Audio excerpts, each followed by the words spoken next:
안녕하세요. 사연에 빠지다의 DJ 민영입니다. 오늘도 사연 시작하기 전에 구독과 좋아요 버튼 눌러주시고요. 그럼 오늘의 사연 함께 시작해볼게요. 안녕하세요. 저는 40대 여자입니다. 제가 나이에 비해 결혼이 늦어지는 바람에 결혼한 지 3년도 채 되지 않은 풋풋한 새댁이에요. 저는 40이 넘으면서 제가 결혼을 아예 못할 줄 알았어요. 그래서 사실 결혼을 포기하고 살았습니다. 그런데 남편을 만나고 나서 많은 것이 달라졌습니다. 남편을 알고 지낸 건 오래됐어요. 남편이 제가 다니는 직장 근처에서 꽤 오래 음식점을 운영해왔거든요. 남편 식당 단골로 다닌 세월이 10년 가까이 됩니다. 저는 워낙 야근이 잦은 일이라 직장에서 거의 먹고 자다시피 해요. 그러다 보니 엄마 밥보다 남편네 식당에서 남편이 만들어준 밥을 먹은 세월이 더 깁니다. 둘 다 나이가 있다 보니 연애는 길게 하지 않았어요. 반년 딱 연애하고 바로 결혼했습니다. 둘 다 40이 넘어서 한 결혼이다 보니 불필요한 형식들은 제외하고 필요한 것들만 준비해 식을 올리기로 했어요. 저도 남편도 둘 다 일 말고는 특별히 관심 있는 게 없는 사람들이라 준비하는 내내 사소한 일로 티격태격 부딪히거나 불평불만을 가질 일이 없었어요. 사실 둘 다 너무 바빠서 준비할 시간이 없기도 했고요. 제가 워낙 일 말고는 다른 일에는 대면대면하는 성격이라는 걸 친정 식구들은 다 알고 있다 보니 친정에서는 별다른 이야기가 없었어요.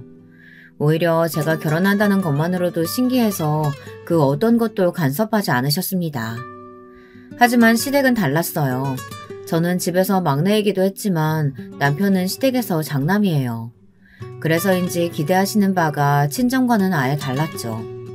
더군다나 남편네가 종갓집이랍니다. 종신들이 다 한 동네에 모여 집성촌을 이루고 살 정도로 가깝기도 하고 옛 문화를 고수하고 계시는 보수적인 집안이었어요. 그러다 보니 제가 조심해야 할 것들이 꽤 많았습니다. 처음 인사드리러 갈 때부터 옷차림이나 말투, 행동까지 잔뜩 신경 쓰고 찾아뵀습니다. 더 긴장됐던 게 사실 시댁에서 남편은 애물단지로 불려요. 아직은 조선시대 때와 비슷한 사고방식을 가지신 어르신들이 많은 집안이다 보니 남자가 음식 장사를 한다는 거에 부정적으로 생각하신다네요. 그래서 남편이 서울에 올라와 식당을 차린다고 했을 때 온 집안 식구들이 다 반대했답니다. 거기다가 종친 중 남편과 남편 동생만 장가를 안 가서 골칫덩어리였대요. 학벌도 좋아, 인물도 좋아, 어디 하나 빠지는 게 없는 놈이 갑자기 정신 나가서는 그 먼 서울까지 혼자 올라가서 국자나 들고 술이나 파는 장사한다니만 이제는 장가도 못 가고 앉았네. 아버지가 예뻐하시던 잘난 변소사 준석이도 아직 장가 못 갔잖아요. 좋은 사람 만나면 자연스레 하게 되겠죠. 걱정하지 마세요. 남편은 어릴 때부터 하도 시동생과 차별과 비교를 받으며 커서 시아버지와 이야기를 나누다 보면 어릴 때 안 좋은 기억이 떠오른답니다. 항상 가족들 모두가 모인 자리에서 동생과 성적표를 대놓고 비교하기 일쑤였고 언제나 공부를 잘하는 동생만 칭찬하고 인정하셨답니다. 아이고, 내가 전생에 무슨 죄를 지어서 다 늙어서까지 두 아들놈 시중이나 들고 있어야 한다니. 준석이랑 나랑 둘 다 독립해서 나간 지가 언젠데 어머니가 무슨 우리 시중을 둔다고 그러세요. 다른 집은 다 있는 며느리가 우리 집에만 하나도 없잖아. 덕분에 매일 나만 혼자 제사 준비해 명절 준비하고 하다못해 김장까지 나는 다 혼자 하잖아. 다른 식구들은 며느리의 손자들까지 우르르 몰려와서 다 같이 하는데 제사나 명절날 데려다 일 시키고 김장날 불러서 부려먹으려고 며느리 데려오라는 말씀이세요? 그런 집에 누가 시집오고 싶겠어요. 그럴 거면 결혼할 여자 생겨도 저는 어머니 아버님께 말씀 안 드리고 몰래 결혼할래요. 뭐야 이놈의 새끼. 집안에 장남이란 놈이 저 말 하는 꼬락서니 좀 봐라. 네가 찰나면 어떤 여자든 좋자고 따라오지. 네 놈이 변변치 않으니까 주변에 여자가 하나 없는 거야. 남편은 집안에서 말 안 듣기로 유명했대요. 뭐든지 부모님과 상의하지 않고 자기 멋대로 결정하고 움직였답니다. 종갓집 장남에게는 있을 수 없는 일이었죠. 시동생은 남편과 달리 그래도 어려서부터 착실하게 공부해 명문대를 나와 변호사까지 되었어요. 장가를 안 간다는 이유로 간혹 잔소리를 듣긴 했지만 남편만큼은 아니었습니다. 시부모님이 잔소리하시면 하시는 대로 다 듣고 본인도 손도 보고 소개팅도 하며 결혼하려고 노력 중이라고 너스레를 떨었거든요. 더군다나 변호사로 집안의 자랑이니 시부모님도 시동생에게는 비교적 너그러우셨어요. 그래도 저와 남편이 결혼한다고 처음 집에 인사 왔을 때는 시부모님 두 분 다 저를 반겨주셨어요. 집안의 골칫덩이였던 남편이 장가를 간다고 하니 무조건 반겨주시는 분위기였습니다. 하지만 그것도 오래가지 않았어요. 저도 시부모님의 마음에 드는 며느리는 아니었거든요. 제가 성격이 보통 여자들과는 좀 달라요. 나긋하니 여자다운 면이라고는 전혀 없습니다. 옷도 매일 후드나 면티에 청바지만 입고 화장도 잘 안 해요. 좋아하는 거라고는 운동이랑 먹는 거 말고는 특별히 관심 분야가 없습니다.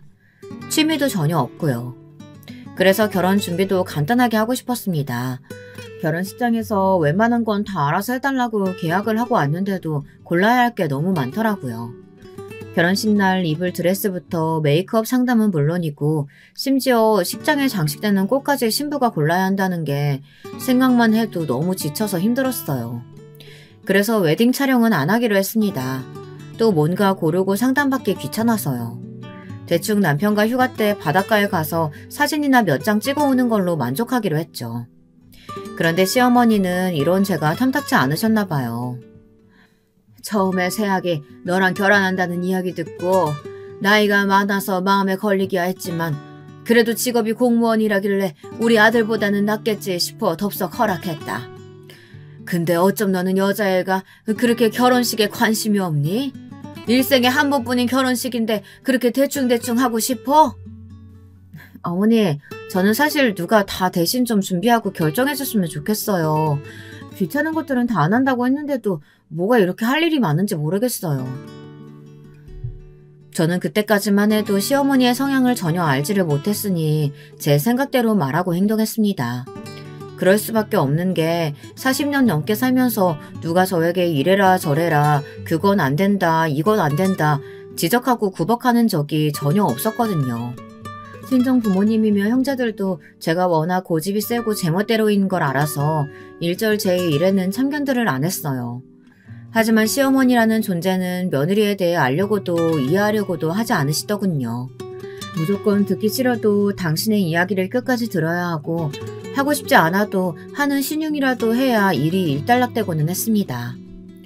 여자가 그렇게 게을러서 앞으로 살림이나 제대로 하겠니? 너는 주변에 친구들 결혼할 때 보고 배운 거 없어?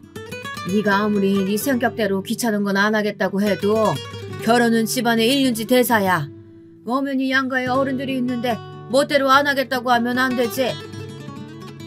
저는 결혼해서 살림을 잘할 계획도 남들 하는 결혼식만큼 호화찬란하게 할 생각도 없었지만 그 순간만은 입을 다물고 있어야 할 것 같더군요. 한마디라도 잘못했다가는 잔소리 폭격에 시달릴 것 같았어요. 알아들었으면 이거 받아라. 우리 집안에 워낙 어르신들이 많아서 네가 이 정도는 준비해와야 우리 집안 면이 서. 시어머니의 폭풍 호통을 듣고 나서야 미리 준비하신 혼수 예단 리스트가 적힌 종이를 받았습니다. 시어머니가 주신 종이에 적힌 내용은 마치 다른 나라 말 같았어요. 그 정도로 제게는 생소하기만 했습니다. 친구들이나 동료들이 결혼하면 식당에 가서 갈비탕이나 먹을 줄 알았지 이렇게 준비해야 할 게 많은 줄은 전혀 몰랐습니다. 저는 다른 건 몰라도 예단 혼수는 고민하지 않고 시어머니가 이야기해 주신 대로 다 준비하기로 했습니다. 남편이 종갓집이라는 걸 처음부터 몰랐던 것도 아니고 진작 알고 결혼하겠다고 한 거였는데 나 몰라라 할 수는 없었죠. 사실 제가 지금까지 바쁘다는 핑계로 결혼 준비에 너무 무신경했던 건 사실이니 시어머니가 이야기하신 것만이라도 착실하게 준비에 만회해야겠다 싶었습니다. 그런데 그것 또한 쉽지 않더군요. 이게 종이에 적힌 대로 무작정 따라만 하면 되는 게 아니었어요. 그 안에 제가 모르는 새로운 세상이 또 있더군요. 시부모님 한복은 그렇다 치고 시할머니부터 고모들 한복까지 다 해드려야 한다네요. 거기까지는 식구가 많은 집이니 그럴 수 있겠다 싶었어요. 친정엄마도 집안에 어르신들이 있으면 당연히 챙겨야지 어쩌겠냐고 하시고요. 저희가 이래저래 많이 양보한다고 했는데도 끝이 없더군요. 한복집도 아예 시어머니가 지정해 주셨어요. 집안 대대로 다니는 곳이 있다면서 꼭 거기서 해야 한답니다. 여기까지 오시게 해서 번거로우셨겠지만 가보시면 제가 왜 그렇게까지 이 한복집 고려했는지 아실 거예요. 바느질 솜씨가 얼마나 좋은지 몰라요. 시어머니는 서울에서는 절대 볼 수 없는 집이라며 한복집을 아주 극찬하셨어요. 저와 친정엄마는 어차피 여기까지 왔으니 그만큼 예쁜 한복이 나오겠지 하며 긍정적으로 생각하기로 했습니다. 저와 엄마도 한복을 해야기는 해야 하니까요. 시할머니와 고모들을 다 모시고 나온 시어머니는 이미 한복집에 와 계셨습니다. 가게 안에 원단이란 원단을 다 꺼내서 걸쳐보시고 패션쇼가 따로 없더군요. 이럴 줄 알았으면 그냥 알아서 고르시라고 하고 제가 와서 결제만 할 걸 그랬나 봐요. 여자들이 모여 수다를 떨다 보니 다들 한마디씩 하시는데 그 말들이 서로 은근 불편하더라고요. 구순이 넘으신 시할머니는 아주 정정하셨어요. 눈으로 원단을 보고는 이거 딱 손짓하시더니 색을 고르시더군요. 그런데 그게 실크 원단 중에 가장 좋은 광택 명주라면서 이 한복집에 있는 원단 중 제일 비싼 거라고 하더라고요. 새 아기가 서울에서 나고 자란 애라 그런가? 40이 넘었다길래 쭈글쭈글 아줌마일 줄 알았더니만 그래도 그렇게 늙어 보이지는 않네. 시할머니는 저를 보자마자 나이 같아 보이지 않는다며 칭찬인지 구박인지 알아챌 수 없는 이야기를 하셨습니다. 엄마는 다 화장하고 꾸미면 모르는 거지. 겉으로 봐서 어떻게 알아요? 여자 나이 40이면 생산성은 이미 떨어졌다고 봐야죠. 시할머니 양쪽에 딱 달라붙어 계신 고모님 두 분은 친정엄마가 계신 앞에서도 제 나이가 어쩌고 생산성이 어쩌고 하는 소리를 아무렇지 않게 하셨어요. 저는 듣는 내내 기분이 팍 상하더군요. 아무래도 바보처럼 이대로 가만히 있으면 안 될 것 같아 제가 나서려고 했습니다. 저는 아이 생각은 아직 없다고요. 그런데 그때 엄마가 제 손을 지그시 잡으시더니 엄마가 대뜸 나서시더군요. 요즘 같은 100세 시대에 여자 나이 40이면 딱 좋지 뭘 걱정하세요. 그리고 이런 힘든 시대에 굳이 뭘 애까지 낳아서 고생해요. 자기들 둘이 화목하게 즐기면서 살면 되는 거지. 저는 우리 자식들한테 애는 안 낳아도 된다고 가르쳐요. 자기 행복이 우선이라고요. 저는 친정엄마의 말씀에 사실 놀랐습니다. 제 앞에서는 항상 부부는 아이가 있어야 한다고 결혼을 서두르라고 잔소리하실 때는 언제고 시댁 식구들이 저에게 나이 많다고 구박하는 것 같으니 애써 본인이 총대를 매시더군요. 저는 괜히 어머니에게 죄송스러운 마음이 들었습니다. 저 때문에 안 당해도 될 대접을 받는 것 같아서요. 여자가 시집왔으면 떡두꺼비 같은 아들 낳아서 대를 잇는 게 당연한 일이지. 자기들 놀고 먹겠다고 며느리로서 도리를 안 하면 안 되죠. 그럼 우리 집안은 어쩌라고요? 명색이 종갓집 맏며느리인데. 어머, 종갓집도 요즘은 예전 같지 않게 많이 세련돼졌다고도 하던데 이 동네는 그렇지도 않은가 봐요. 젊은 고모님들까지 옛날 예정 이야기를 하시는 거 보니. 저는 엄마가 괜히 민망해하실까 걱정했는데 제가 괜한 걱정을 했더군요. 친정엄마는 혹여나 제가 기죽을까봐 걱정되셨는지 시어른들에게 당당하게 이야기하셨습니다. 시할머니가 그만하라고 멀리서 온 안사돈 모셔놓고 뭐하는 거냐 호통을 치시는 바람에 시고모는 더 이야기하지 않으셨지만 그때까지 원단을 고르며 가만히 듣고만 계시던 시어머니께서 얄미운 얼굴을 하고 바로 나서셨습니다. 이래서 딸은 친정엄마 닮는다는 말이 있나 봅니다. 새아기가 내가 한마디만 해도 또박또박 10마디를 하길래 집에서 막내로 자라 철딱서니가 좀 없나 보다 했더니만 안싸더니 집안 어르신들 계셔도 할 말 못할 말 구분을 잘 못하시니 애가 그대로 배웠나 보네요. 시어머니는 고상한 척 말을 뱉어놓고는 한복을 고르셨습니다. 그러고는 시할머니와 고모님들이 고른 원단 색상을 한복집 직원에게 이야기하고는 먼저 나가버리셨어요. 저는 결혼 전부터 이미 살얼음판 위를 걷는 것만 같았습니다. 뭐가 이렇게 쉽게 넘어가시는 게 없는지 모르겠어요. 그런데 더 어이가 없는 일이 벌어졌습니다. 친정엄마와 제 한복을 다 고르고 계산을 하려고 보니 계산서에 뭐가 많이 적혀 있더라고요. 저는 곧바로 이건 다 뭐냐고 물었습니다. 그러자 직원이 하는 말이 기가 막혔어요. 시어머니께서 소미불을 20차나 주문하셨답니다. 식구들에게 나눠줄 예단으로요. 물론 시댁 형제분들에게 드릴 선물 정도는 저와 친정엄마도 생각하고 있었어요. 그런데 한복집에서 직접 천연 솜을 넣어 손바느질에 만든 비싼 류를 예단으로 하게 될 줄은 몰랐습니다. 그것도 20채나요. 이건 뭐 배보다 배꼽이 더 크더군요. 아무리 집안 전통이어도 저에게 상의 한마디 없이 마음대로 결정하시고 주문하시는 건 이해가 안 됐어요. 저는 아무리 그래도 이건 아니다 싶어 친정엄마가 잠깐 화장실 가신 틈에 시어머니에게 가서 말씀드렸습니다. 이불을 하려고 하셨으면 미리 말씀을 주셨으면 좋았을 것 같다고요. 제 말에 시어머니 표정이 싹 달라지시더군요. 내가 네가 이래서 아까 그 소리도 한 거야. 너는 애가 가정교육을 제대로 못 배워먹은 거니? 아니면 일부러 나 연맥이려고 이러는 거니? 그거 이불 얼마나 한다고? 내가 일일이 네 허락받고 사야겠어. 저는 갑자기 호통치시는 시어머니 행동에 당황해 말문이 막혀버렸습니다. 시어머니는 정말 말이 통하지 않는 분이었어요. 저는 순간 어안이 벙벙해져서 울컥하기까지 했습니다. 제가 무슨 말만 하면 다 버릇이 없다고 하고 말대꾸한다고 하시니 더 할 말이 없었습니다. 마치 제가 꿔다 놓은 보릿자루가 된 느낌이었어요. 그날 원래대로라면 다 같이 식사라도 함께 먹고 헤어질 생각이었는데 제 마음이 좋지 않아 그냥 그대로 저와 엄마는 서울로 올라와 버렸습니다. 지역차 혹은 집안의 문화가 달라서 생기는 문제인지는 모르지만 저와 친정엄마 입장에는 좋게 넘어가기만 할 문제는 아닌 것 같았습니다. 그날은 제가 이대로 결혼을 하는 게 맞나 싶을 정도로 고민이 됐어요. 사실 신혼집 구할 때도 저의 의견이 전혀 반영되지 않았거든요. 저의 직장과 남편의 가게가 있는 동네에 신혼집을 구하려고 했었는데 시부모님이 극구 반대하셔서 직장에서 1시간이나 떨어진 터미널 근처에 집을 구해야 했습니다. 명분은 시어른들이 올라오셔서 들르시려면 무조건 터미널과 가까워야 한다는 게 이유였어요. 하지만 남편 말에 따르면 아무래도 시부모님께서 집값이 신경 쓰이는 것 같았어요. 저와 남편 둘 다 워낙 직장이나 가게에서 보내는 시간이 많다 보니 같은 가격이라면 전세라도 직장 근처에 얻고 싶었습니다. 어른들에게도 그렇게 말씀드렸고요. 그런데 저희 의견에 시아버지가 노발대발하셨습니다. 너희는 젊은 애들이 뉴스도 안 보냐? 요즘 전세 사기다 뭐다 말도 많은데 전세는 무슨 전세? 그리고 부모가 신혼 때부터 자가로 집 사준다고 하면 어디든지 고맙습니다 하고 넙죽 받으면 그만이지. 무슨 말이 그렇게 많아?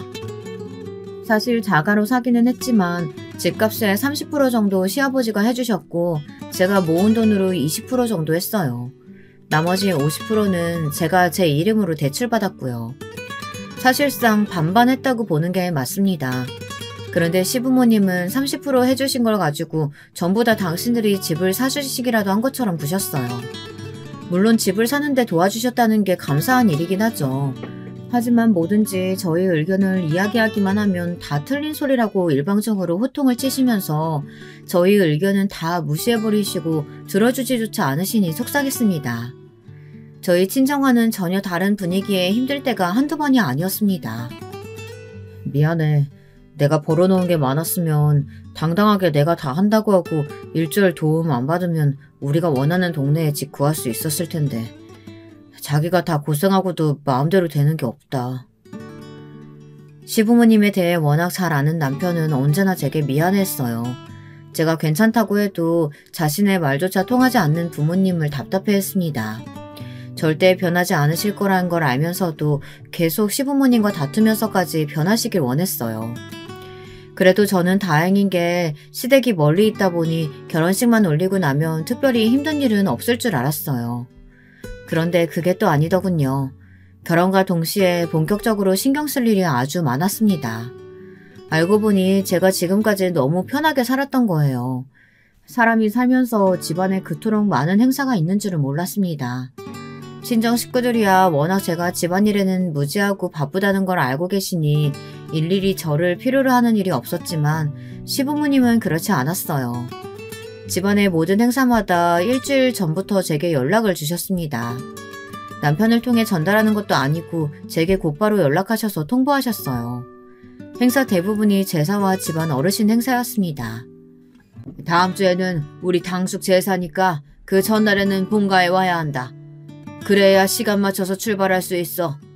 그리고 다음 주 수요일에는 윤석이 작은아버지 생신이니 미리 전화 드리고 주소 보낼 테니 작은 선물이라도 하나 골라서 보내. 정말 일방적이라는 게 이런 걸 두고 하는 말이더군요. 지금까지 제가 살아온 방식은 시댁에서 다 통하질 않았어요. 제 의견이나 제 상황 같은 건 전혀 염두하지 않으시고 뭐든 멋대로 통보하셨습니다. 제가 아무리 시댁 일이라고 해도 어른들이 원하시는 대로 그렇게 살 수는 없었어요. 제 일이 시댁 행사에 맞춰 움직일 수 있는 일도 아니었고요. 남편은 본인이 알아서 할 테니 제사고 작은 아버지 생신 선물이고 다 하지 말라고 했지만 저는 남편 뒤에 숨어 남편과 시부모님이 계속 다투게 두고 지켜보기만 하는 건 도리가 아니라고 생각했습니다. 저는 고민 끝에 시아버지에게 제 상황을 잘 전달하기로 했습니다. 그래도 이제 가족인데 며느리 말도 좀 들어주시겠지 싶어서요. 아버님, 집안에 행사가 워낙 많은 거야 저도 잘 알고 있지만 저도 일이 워낙 많은 업무를 직장에서 맡고 있다 보니 그렇게 갑자기 휴가를 낼 수가 없어요. 제가 시간이 맞으면 당연히 제사에 참석할 수 있겠지만요. 정확하게 매번 참여하겠다고 약속드릴 수는 없습니다. 이번 제사는 아무래도 제가 시간을 낼 수 없어서 갈 수가 없고요. 작은아버지 생신은 제가 윤석 씨에게 따로 연락드리라고 할게요. 저는 그게 최선이라고 생각했습니다. 저는 저희 작은아버지 생신이 언젠지도 몰라요. 성인이 되고는 잘 만나지도 않습니다. 친정과 달리 시댁 분위기가 가족들끼리 돈독하게 다 챙겨야 하는 분위기면 챙기긴 하겠죠. 하지만 제가 아니라 남편이 해야 한다고 생각합니다. 남편 작은 아버지니까요. 물론 가족끼리 서로 생일도 챙기고 제사도 챙기며 살면 참 좋죠. 너희 집 우리 집 나눠 사는 것도 야박하고요. 그런데 사회생활하면서 내 부모나 내 조상도 매번 챙기기가 불가능한데 얼굴도 모르는 시댁 어르신 제사와 생신을 어떻게 챙긴답니까? 저도 솔직한 심정으로는 시아버지에게 제가 거기를 왜 가야 하느냐고 혹은 왜 전화해야 하냐고 따지고 싶었습니다. 저 나름대로 예의를 갖추고 말씀드린 거였어요. 그런데 그 정도를 가지고도 시아버지는 난리가 나셨어요. 무슨 공무원 나부랭이가 대통령이라도 된다니? 누가 보면 나란 일 하는 줄 알겠다. 너는 나이살이라고는 먹을 대로 먹은 애가 어쩜 그렇게 생각이 짧아? 나이 40 넘은 며느리 받아줬으면 하루라도 빨리 어른들에게 손주라도 안겨주려고 노력을 하든지. 그게 안 되면 맏며느리로서 집안일을 알아서 척척 나서야지. 어디서 그딴 말도 안 되는 핑계를 대고 있어. 아버님, 제가 그렇게 마음에 안 드셨으면 애초에 허락하지 말지 그러셨어요.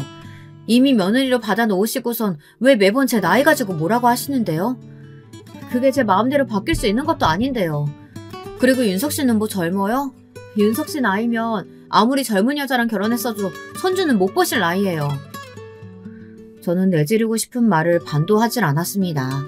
그런데 저희 시댁 분위기 아시죠?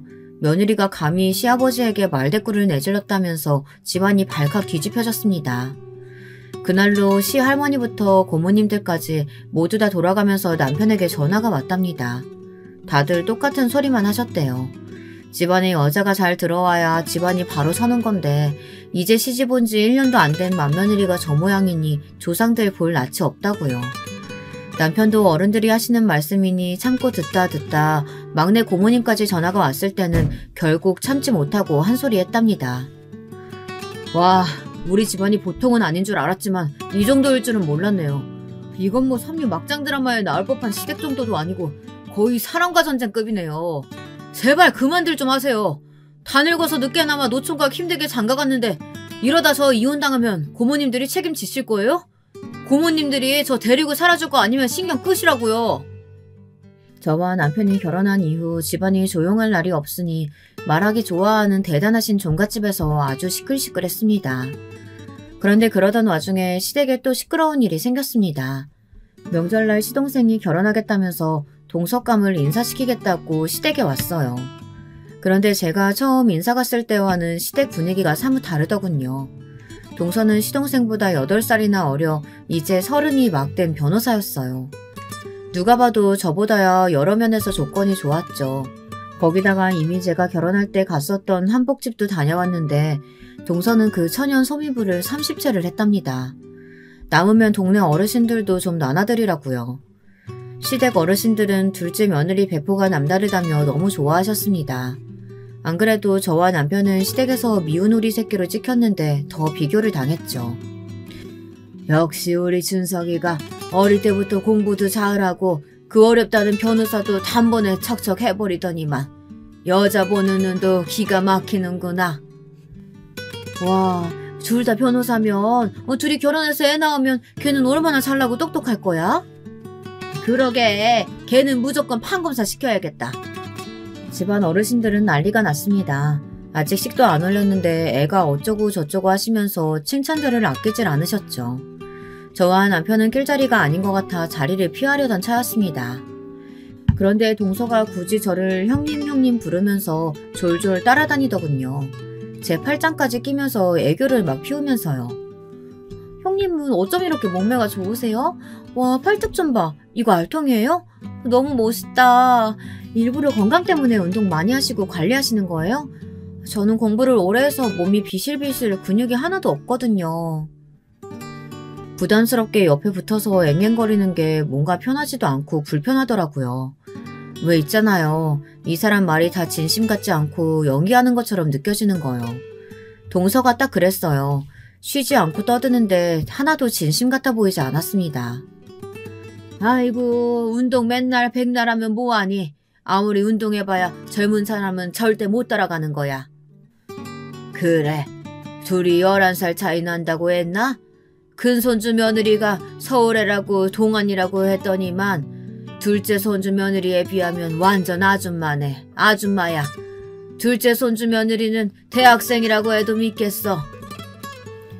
예상대로 동서는 너무 불편했습니다. 어른들이 대놓고 외모 가지고 비교를 하는데도 보란듯이 제 옆에 딱 붙어서 저더러 너무 동안이라고 칭찬 같지도 않은 칭찬을 해대는 거예요. 그런데 제가 워낙 사람 보는 눈이 좋아요. 촉이 좋다는 이야기도 굉장히 많이 듣는 편이고요. 제 선입견인 줄은 몰라도 동서는 처음부터 어딘가 좀 이상했습니다. 물론 그냥 좀 애교도 많고 눈치가 없는 타입일 수도 있지만 명색이 변호사라는 사람이 눈치도 없고 물색 없이 구는 게 어색해 보이더라고요. 가만히 앉아있어봐야 시댁 어른들 잔소리만 들을 것 같아 저는 일어나 일을 찾아서 했습니다. 어른들이 다 드신 찻잔과 접시를 가져다가 주방에서 설거지를 하고 있었죠. 그런데 예비 동서가 굳이 또 주방까지 따라 들어오더군요. 어머, 여기 뜨거운 물은 나오는 거죠?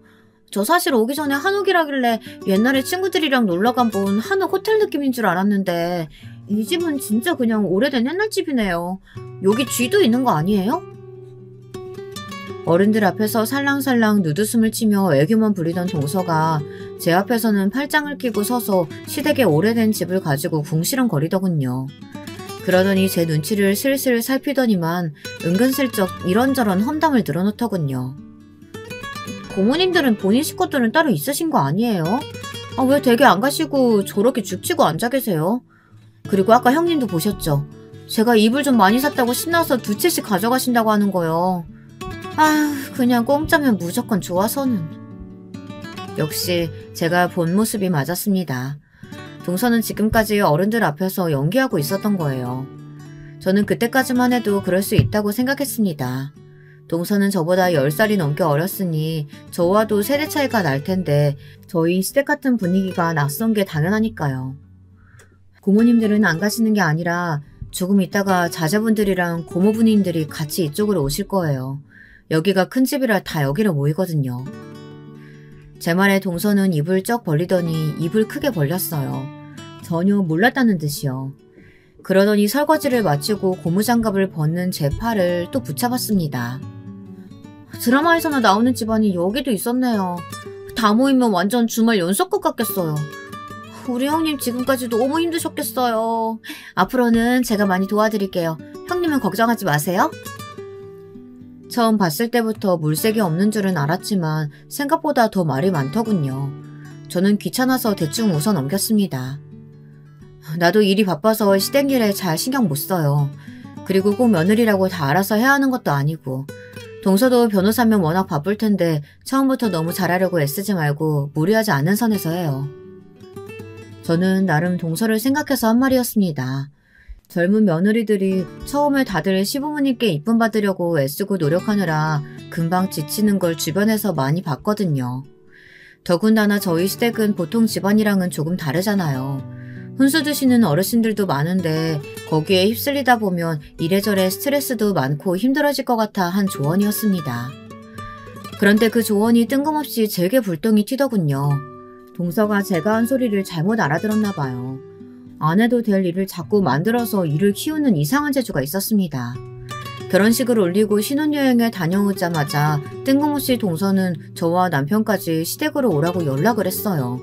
줄 게 있다면서요. 신혼여행에서 가족들 선물을 사왔나 보다 싶었지만 저와 남편은 일이 바빠 지금은 당장 갈 수 없으니 나중에 명절에 보자고 했습니다. 그런데 동서가 뾰루퉁해져서는 어린애 같은 소리를 하더군요. 저는 형님이랑 친해지고 싶어서 그러는 건데 형님은 제가 마음에 안 드시나 봐요? 저는 순간 당황해서 그런 게 아니라고 했습니다. 저도 동서라고는 하나밖에 없는데 싫고 말고 할 게 어디 있나요? 그러자 동서는 제 말을 덥석 물고 그럼 꼭 오라고 상화했습니다. 저는 일이 아무래도 바빠 확답을 줄 수 없다고 하자 동서는 제 말에 기분이 나빴는지 싫은 티를 팍팍 내더군요. 형님은 해도 너무하시네요. 저 변호사예요. 제 연봉이 얼마인 줄 아세요? 1억이 넘는다고요. 저 같은 사람도 시댁 식구들 챙기려고 이렇게 노력하는데 매번 꼬박꼬박 퇴근 시간 맞춰가면서 5일 근무하면서 편하게 세금 받으시는 공무원이 뭐가 바쁘다고 자꾸 바쁜 척 하세요? 형님은 그렇게 시댁 오기가 싫으세요? 알았어요. 그럼 어머님께 말씀드릴게요. 형님은 시댁에 오는 거 싫으신 것 같다고. 동서는 말을 아주 이상하게 하는 재주가 있더군요. 사람을 빙빙 비꼬면서 하지도 않은 소리를 마음대로 모함하며 은근히 깔아뭉갰습니다. 할 수 없이 저와 남편은 시간을 맞춰 시댁에 갔습니다. 동서가 얼마나 대단한 걸 사가지고 왔으면 저렇게까지 구나 싶어 이번만은 제가 참아주자 싶었습니다. 동서의 행동이 억지스럽긴 했지만 어쨌든 좋은 의도로 그런 걸 테니까요. 그런데 막상 가보니 동서는 전혀 좋은 의도로 저를 불러들인 것 같지 않더군요. 동서는 면세점에서 시어머니와 시할머니의 명품 가방, 고모님들의 스카프, 시아버지에게 드릴 양주까지 아주 알차게 사왔더군요. 캐리어 하나를 아주 가득 채워서 왔더라고요. 그쯤 되니 저도 은근 기대가 되더군요. 저와 남편에게 휴가까지 쓰고 오라고 하길래 대단한 걸 사왔나 했더니만 저와 남편은 달랑 와인 한 병이랑 현지 마트에서 산 과자가 다였어요. 저와 남편은 너무 황당하더군요. 이럴 거면 서울에서 만나도 될 걸 도대체 왜 여기까지 오라고 한 건지 모르겠더라고요. 알고 보니 동서가 저희를 부른 건 선물이 목적이 아니었습니다. 시댁 식구들은 신혼여행 갔으면 둘이 재미나게 신나게 놀면 되지 왜 이렇게 비싼 걸 사왔느냐고 연신 신나서 이야기하셨어요. 그런데 때마침 기다렸다는 듯 동서가 대답하는데 아주 기가 차는 소리를 하더군요. 이 정도 가지고 비싸기는요. 생각 같아서는 더 많이 사고 싶었는데 저번에 형님께서 해주신 조언대로 적당히 하느라 아주 힘들었어요.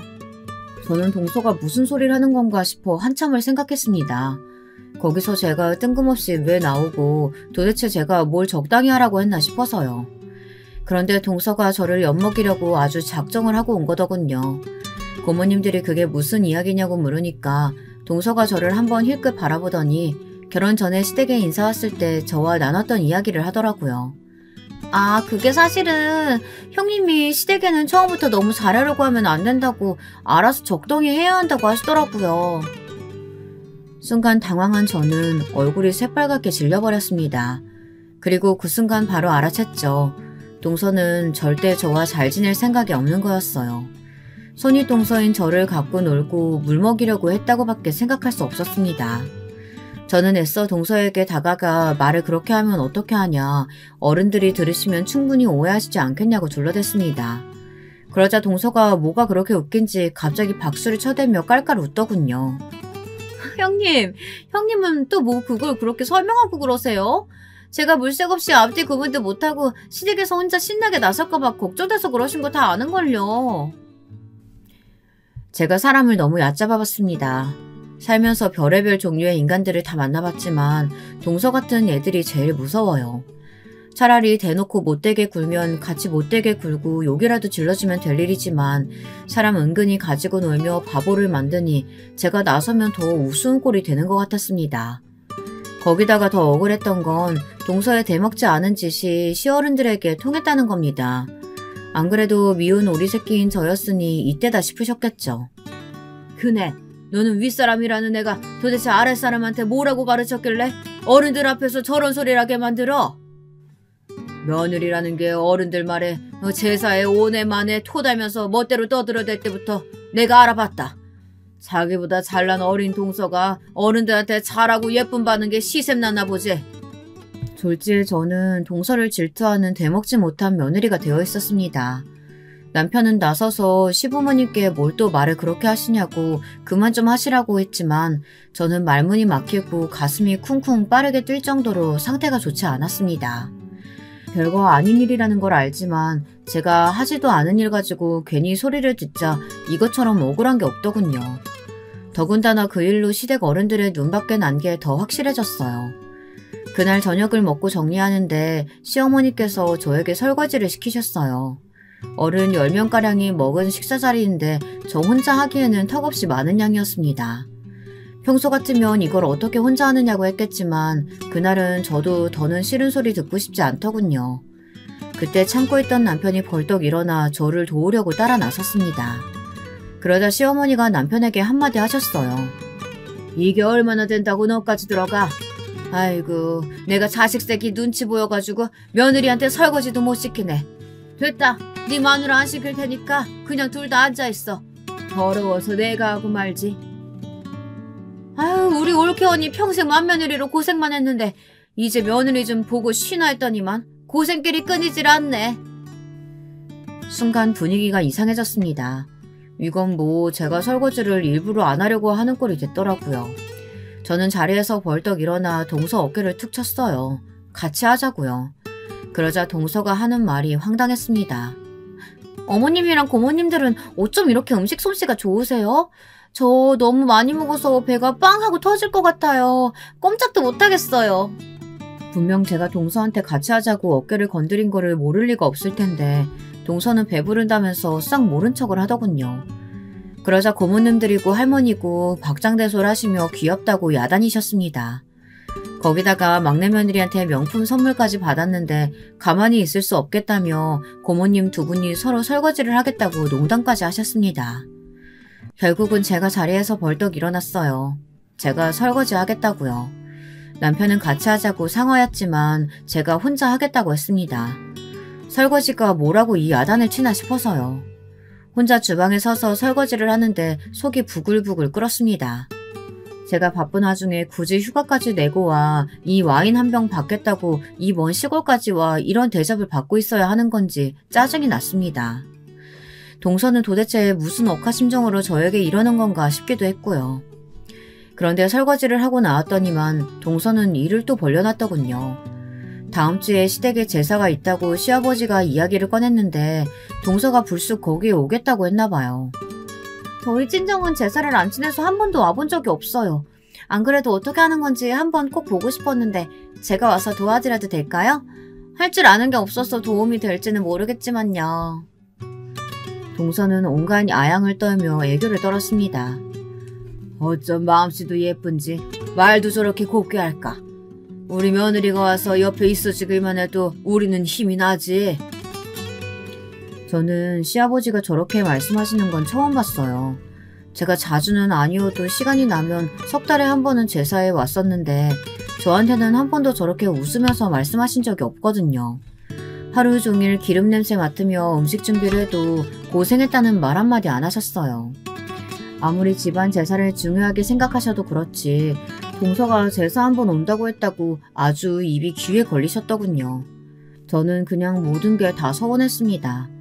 제가 말은 무뚝뚝하게 하고 마음에 있는 말은 바로바로 해야 하는 성미라 어른들 앞에서 하기 싫은 거 하기 싫다 제 생각을 또박또박 이야기하기는 했지만 그렇다고 며느리로서 해야 할 도리를 안 한 건 하나도 없는데 이제 막 결혼한 동서만 예뻐하시니 기분이 좋지 않았습니다.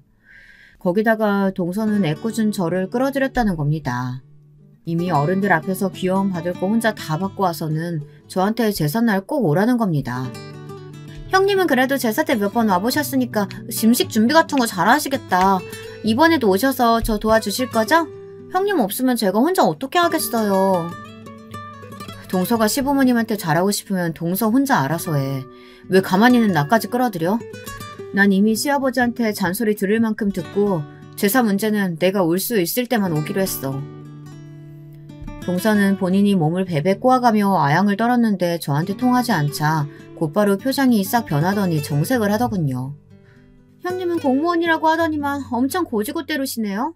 말 한마디 하는 게 뭐가 힘들다고 굳이 속에 있는 소리 그대로 해서 미움을 받아요. 그냥 어른들이 듣고 싶은 대로 편하게 이야기해드리면 되지. 암튼 형님도 나이가 많아서 그런가 되게 고지식하시다니까. 그때까지만 해도 동서 말이 무슨 말인지 몰랐어요. 저는 그냥 시댁 일인데 시키는 대로 하면 되는 거지 왜 굳이 총대를 매느냐는 말인 줄 알았습니다. 그런데 그게 아니더군요. 동서는 일을 키워놓고 본인만 쏙 빠지는 전형적인 미꾸라지였습니다. 그렇게 시간이 흘러 어김없이 제사날이 돌아왔습니다. 저는 사실 동서에게 보란듯이 제사에 안 가려고 했습니다. 그런데 마침 시댁 근처에 갈 일이 있어서 하는 수 없이 하루 전에 시댁에 내려가게 됐습니다.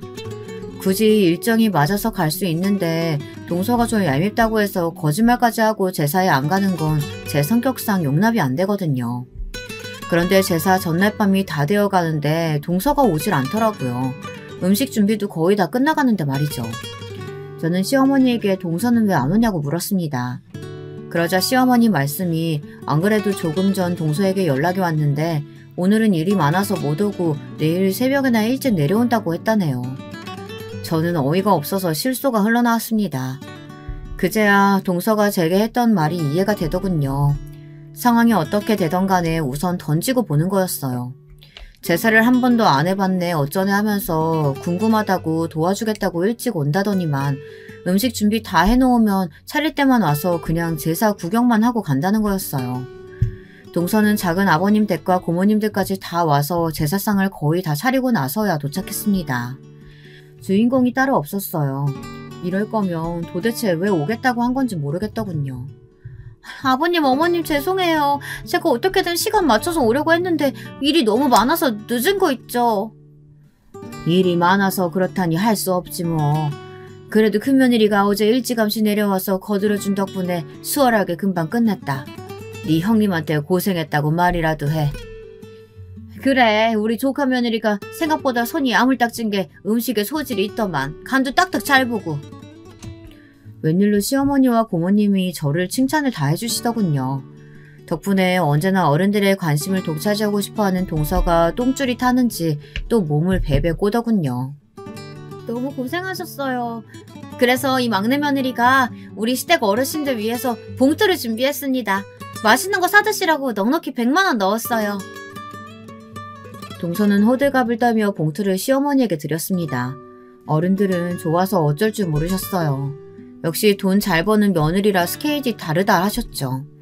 이제 저 꼴도 보다 보니 익숙해지는 것 같았습니다. 저는 동서를 신경 쓰고 싶지 않아 주방에 들어와서 제사상을 준비하고 남은 음식들을 정리하고 있었습니다. 그런데 그때 동서가 어느새 또 저를 따라 들어왔더군요. 그러더니 금세 또 시비를 걸었어요. 형님, 봄인 줄 알았더니만 여우짓도 하실 줄 아시네요? 제사는 절대 안 오실 것처럼 하고 가시더니만 웅큼하게 전날 일찍 와서 음식 준비까지 다 하시고 그렇게 몸으로 때우고 점수 따시니까 기분 좋으세요? 동서는 가만 보면 나사 하나 정도 빠진 사람 같았어요. 저런 머리로 어떻게 변호사가 된 건지 신기하기만 했습니다. 동서, 혹시 애정결핍 아니야? 어릴 때 부모님한테 사랑 못 받고 자라서 안절부절하는 사람처럼 도대체 왜 그래? 난 시부모님한테 이쁨 받겠다고 아부 같은 거 하는 사람 아니니까 시부모님 사랑 독차지하고 싶으면 혼자 실컷 해. 어머, 형님 되게 웃긴다. 본인이 어른들한테 미움받으니까 괜히 날 애정결핍으로 모는 거예요? 나 어제 일 때문에 안 온 거 아니고 오기 싫어서 안 온 거예요. 세상에 시댁 제사에 와서 일하고 싶은 며느리가 어딨겠어요. 이건 아부하는 게 아니라 약간의 애교와 돈으로 편하게 사는 거죠. 형님도 나이 먹을 만큼 먹었으니까 돈이 서열인 거 정도는 아실 거 아니에요? 역시 제 생각이 맞았습니다. 동서는 나사 하나가 빠진 게 맞았어요. 자기는 앞으로 절대 시댁 제사나 명절에 와서 일할 생각이 없답니다. 명품이나 돈봉투만 주면 시부모님이고 할머님이고 다 잘했다고 좋아하시는데 힘들게 뭐하러 음식을 만들고 일을 하렵니다. 돈으로 하면 되는데요. 가만 보면 시골 촌동네 분들이라 그런지 참 단순해요. 일은 형님이 훨씬 더 많이 하고 시부모님도 잘 챙기는데 제가 애기 좀 피고 돈봉투 척척 드린다고 절 더 예뻐하잖아요. 그제야 저도 정신이 번쩍 들더군요. 동서를 이대로 두면 안 될 것 같아서요. 저는 그대로 동서에게 다가갔습니다. 그리고 손을 번쩍 들었어요. 동서 말이 맞아. 그래. 돈이 서열이지. 자, 그럼 내가 동서가 건넨 돈봉투에 딱 2배, 200만 원 바로 송금해 줄 테니까 동서 나한테 좀 맞자. 저는 동서의 싸가지 없는 주둥아리가 마음이 들지 않아서 입술 바로 옆에 뺨을 날려줬습니다. 그리고 제 지갑에서 명함 한 장을 꺼내 동서 얼굴에 날려줬어요. 동서, 내 팔뚝 멋있다고 했지? 어때? 맞아보니까 일반인하고는 맛이 다르지? 사실 나도 나랏밥 먹는 사람이라 연봉 1억은 안 되지만 그래도 어디 가면 너보단 안 꿀리거든. 이게 뭐야? 경찰대 교수? 형님, 그냥 공무원이 아니라 경찰이었어요? 맞습니다. 사실 저와 남편이 말하지 않은 게 하나 있습니다. 제가 그냥 사무 공무원이 아니고 경찰이에요. 경찰대 졸업하고 현직에서 근무한 지 벌써 20년이 다 돼갑니다. 시부모님께 말씀드리지 못한 이유는 남편이 제게 부탁을 했어요. 시부모님이 워낙 보수적인 분들이다 보니 여자 직업이 경찰이라고 하면 이유 불문하고 결혼을 반대할 게 뻔하답니다. 위험해서 절대 안 된다고요. 그래서 대충 공무원이라고만 이야기한 겁니다. 엄연히 거짓말은 아니니까요. 그런데 얼마 전에 할 수 없이 시댁에 가서 제가 경찰이라는 걸 이야기할 수밖에 없었습니다. 고모님의 아들이 억울하게 누명을 써서 경찰 조사를 받았어요. 그 이야기를 듣고 제가 나설 수밖에 없었습니다. 마침 사건을 맡은 경찰서 팀장이 제 경찰대 친구였거든요. 없는 증거를 만들거나 법을 어기면서 도와준 건 아니지만 걱정한 것보다 빨리 해결돼서 고모님 포함 시댁 식구들이 저에게 고마워했어요. 대단하게 생각해 주시기도 하고요. 남편은 이럴 줄 알았으면 제가 경찰이라는 사실을 조금 더 빨리 말할 걸 그랬다고 했습니다. 그래서 어제도 그 일 때문에 내려온 거였어요. 고모님 댁 일로 마무리할 게 있어서요. 덕분에 시댁에서의 제 입지가 한순간에 변하게 된 거죠. 그것도 모르고 동서는 제가 시댁 식구들과 가까워 보이니 괜한 셈을 내다 지가 된통 당한 거죠. 나 이래봬도 경찰대 출신의 현직 경찰대 교수야. 이 말인 즉슨 경찰 쪽에 내가 모르는 인맥이 거의 없다는 거지. 내가 입으로 동서 면세워주려고 말 안 했는데 동서 듣자 하니까 회사율이 높아서 로펌에서도 잘렸다며? 얼마 전에 개업했는데 사무실도 파리만 날리고. 제 말에 동서의 눈빛이 흔들리더군요. 저도 듣는 귀가 있는 사람입니다. 이제 고작 변호사 경력 3년도 안 된 새병아리 변호사, 소문이야 몇 명만 거쳐도 금방 알죠. 그날 이후 동서는 저만 보면 기가 죽어 오줌을 질질 쌉니다. 동서가 맡은 사건은 웬만하면 저도 다 아는 사건이라 이겼는지 졌는지 다 알고 있거든요. 이후로 시댁에서의 제 입지도 달라졌습니다. 시부모님도 더는 제가 일로 바빠서 제사에 못 온다고 하면 일절 참견하지 않으셨어요. 중요한 나란이라는 며느리인데 지금 제사가 문제야? 우리 큰며느리 나쁜 놈들 많이 잡아라이. 이제라도 제 정체를 밝혀서 다행이에요. 안 그랬으면 꽤 고달픈 시집살이가 될 뻔했습니다. 저는 요즘 같으면 3시간씩 운전하고 매달 시댁 제사에 가도 별로 힘들 것 같지 않네요. 지금까지 저의 긴긴 이야기 끝까지 들어주셔서 감사합니다. 여러분, 두 번째 사연 시작하기 전에 좋아요와 구독 꼭 눌러주실 거죠? 그럼 두 번째 사연 바로 시작합니다. 나이 먹고서 이제 기억력도 예전 같지 않음이 확연하게 느껴지는 사람인데 이런 제가 거창하게 사연씩이나 써서 보내도 되는 것인지 사연에 빠지다 채널에 민폐덩어리만 안겨주게 되는 꼴은 아닌지 정말 혼자서 한참 동안 고민하였던 것 같아요. 제가 겪었던 일을 술술 말로 털어넣듯 그냥 손 가는 대로 마음 가는 대로 적어보고 싶어서 사연을 쓰게 되었어요. 제가 태어난 가정, 저희 집부터 소개를 해보자면 후하게 잘 쳐줘봐야 서민층이었고요. 월급 수준은 제가 알기로는 높진 않았지만 어쨌든 제법 안정적인 직장에 다니셨던 아버지와 틈틈이 아르바이트를 하시며 돈을 벌어오셨고 남편 내조와 자식들 뒷바라지에 힘쓰셨던 엄마가 제 부모님 되시는 분들이었습니다. 저는 집안의 장녀로 제 밑으로는 동생 2명이 있었으며 특이점이라면 동생들이 쌍둥이였다는 점이 있었겠네요. 남자 쌍둥이인데 이란성이라서 똑같이 생기진 않았지만 외모가 흡사합니다. 무엇보다 내성적이면서 고집이 강한 성격이란 게 둘 다 똑같아요. 살갑지 못한 동생들 때문에 저는 자라는 동안 심적으로 힘든 일이 많았지요. 혹시 이런 표현을 들어보셨나요? 평생에 딸은 엄마를 짝사랑하고 엄마는 아들을 짝사랑한다는 표현 말이에요. 저의 과거 경험에 비추어 보았을 때 이 표현은 제법 들어맞는 것 같아요. 저는 엄마가 힘드실까봐 각종 집안일은 물론이고 학업에도 절대 소홀하지 않았고 절대 사고치는 일은 없어야 한다는 책임감과 강박에 시달려 왔었어요. 이런 저를 엄마는 믿음직한 우리 딸, 알아서 잘하는 맏딸이라며 칭찬해 주셨지만 저는 시간이 지날수록 왠지 모를 공허함을 느끼게 되었습니다. 왜냐하면 엄마의 관심사는 온통 제 동생들에게 가 있다는 것을 제가 나이가 들수록 깨닫게 되었거든요. 저는 삐뚤어진 애정결핍으로 늘 엄마의 관심과 애정에 목이 말라 있었어요. 그러던 어느 날 제가 학교 마치고 독서실까지 갔다가 집으로 와봤더니 아버지께서 거실 소파에 누워서 주무시고 계셨어요. 옷도 안 갈아입으신 채였고 살짝 술 냄새가 났죠. 피곤해서 저렇게 주무시는구나 이런 생각을 하면서 저는 제 방으로 가는 중이었는데 문득 아버지의 휴대폰 화면이 켜져 있는 모습이 눈에 들어왔습니다. 소파 팔걸이 위에 올려져 있었는데 저는 아버지와 썩 친하지 않은 어색한 딸이었기에 그 이전까지는 아버지의 휴대폰을 한 번도 본 적이 없었거든요. 그래서였는지 괜히 아버지의 휴대폰이 궁금하기도 하였고 출처모를 묘한 직감이 저를 쿡쿡 찌르고 있었던지라 저는 살금살금 다가가고 말았어요. 이게 옳지 않은 짓이다 라는 걸 알면서도 저는 곤히 잠드신 아버지 몰래 휴대폰을 살펴보고 말았습니다. 그리고 저는 곧 놀란 비명을 삼켜야만 했어요. 오늘도 얼굴 봐서 행복했어. 앞으로 매일매일 이랬으면 좋겠다. 오빠, 내 마음도 그래. 요즘 오빠 맨날 봐서 너무 좋아. 웬 여자랑 아버지가 나눈 메시지 내용들을 보는데 진짜 휴대폰을 쥔 손이 자동으로 달달 떨려오더라고요. 충격으로 눈물이 맺힌 채로 저는 아버지의 휴대폰을 원래의 위치에 두었고 여전히 잠에 빠져 계신 아버지 몰래 제 방으로 들어가자마자 입을 틀어막고 울었습니다. 상대 여자는 아버지가 유부남인 것도 버젓이 처자식이 있는 것도 알고 있었어요. 그럼에도 둘이서 은밀한 만남을 이어오고 있었던 것입니다. 설마 우리 아버지가 바람을 피우고 계실 줄은 몰랐어. 이런 엄청난 사실을 알아버리다니 앞으로 어떡하지? 내가 어떻게 행동해야 맞는 걸까? 혼자 머리를 싸매며 고민하던 저는 엄마에게 진실을 밝혀버렸습니다. 이유는 하나였어요. 그럼으로써 엄마에게 관심을 받고 싶었고 잘했다는 칭찬을 받고 싶었거든요.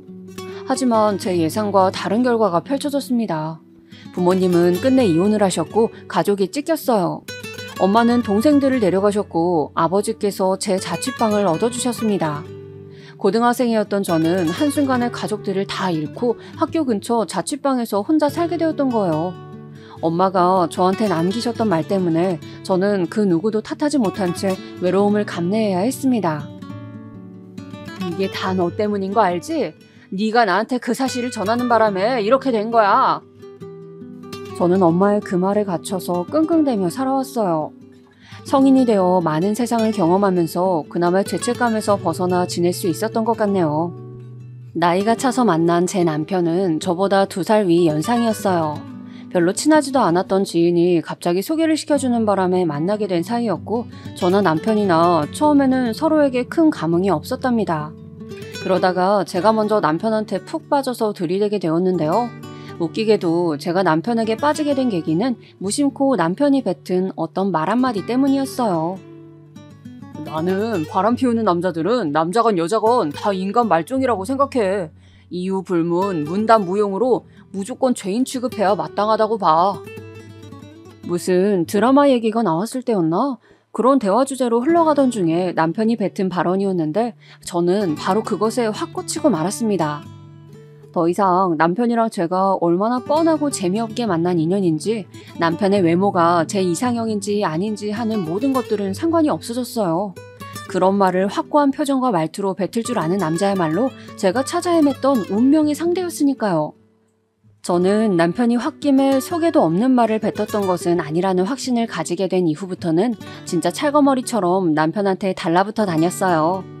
제가 어느 날부터 태도를 바꿔서 엄청 들이대니까 초반에는 당황해서 어쩔 줄을 모르던 남편도 점차 시간이 지나면서 저에게 적응하였고, 익숙한 것이 가장 무서운 것이라는 표현이 있는 것처럼 서로가 서로의 곁에 있는 그림이 너무나도 익숙해졌을 때쯤 결혼을 하게 되었습니다. 물 흐르듯이 자연스러운 과정이었어요. 저는 남편이 너무 좋았기 때문에 다른 건 아무래도 상관이 없다고 생각을 줄곧 해왔었는데, 막상 결혼 준비로 돌입하게 되니까 걱정이 되더라고요. 다름 아닌 제 친정 때문이었습니다. 징글징글한 애증의 대상, 저희 친정 식구들에게 제가 결혼하고 싶다는 말을 전하는 과정부터가 너무 싫었고 골치 아팠어요. 무엇보다도 예비 시댁 식구들 시부모님께서 혹시 제가 이혼 가정이고 부모님과 가깝지 않다는 것을 두고 흠이라도 잡으시면 어쩌나 하는 염려가 되었습니다.